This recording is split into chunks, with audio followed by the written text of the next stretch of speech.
Did you have like any reservations, like having, I mean, did you like have any idea of what you were getting into? Like, how was it explained to you, the concept?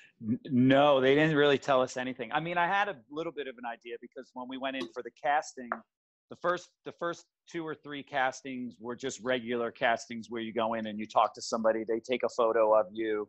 But then as we went later on, then we were in a room with a camera with all the producers at a table, and the camera's like walking around the room to see how we would react with the camera in our face. So then I was like, okay, this is interesting. I've never been in a situation like this before. And they didn't really tell us anything. They just said, you're going to be with 6 other people and you're going to live in this place. They didn't tell us anything. We're going to live in this place with them, and we're just going to film you doing what you normally do in your life. And they said, how do you feel about that? I was like, that sounds awesome. And it's going to be on MTV. And they were like, yeah. I was like, cool. Because MTV, you know, in 1992 was everything. It's like, that was like our like barometer for cultural society. Yeah. Like when I was 19, 20 years old, I mean, that's where I learned how to dance, was like watching videos. And yeah, it was amazing. Really I mean, amazing. were you like, because at that point MTV was all videos, you know, Madonna, Prince, Michael Jackson. Were you like, what do you mean this is going to be on MTV? That's like the music channel. Yeah. It didn't make any sense until I think it was probably maybe 3 or 4 more days until we were finished. And they came in and they said, okay, you're going to do a bunch of press for the show. And then all of a sudden, all these different publications started coming in and there was interviews happening. And when the Wall Street Journal came in to interview us, I knew that we had done something pretty incredible. And I was in for the ride of my life. Yeah.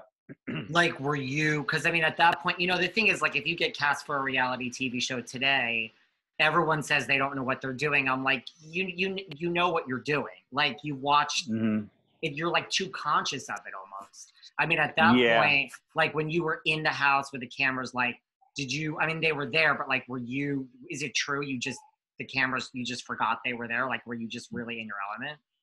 Well, let's just say, David, there were no masks that were on. That show and who we were was the most authentic production maybe in television history. It didn't get any more authentic than that because we had no reference, like you said. Right. So we were just there going along for the ride, doing whatever it is that we do. That was it. It was just, 6 of us, 7 of us living in a loft, and there just happened to be, a cameraman there and some guy coming to check our audio once in a while to make sure that our batteries were still working. Right. I mean, that's the thing. Like, unlike today, like you couldn't be self-aware because there was nothing to compare it to. Yeah, exactly. Was there any, like, during it, like, trepidation, like, with you or, like, the other people, like, oh, my God, like, this is going to be on TV, like, as things happened? You guys had some pretty, worldly discussions at the time, for that time. No, not at all. None of us, it was like walking into the valley of the darkness. We had no idea what we were getting into or what it even was. There just wasn't anything, to look at. There was nothing to experience or feel or see that happened before this. So yeah, there was nothing there. So we were just who we were.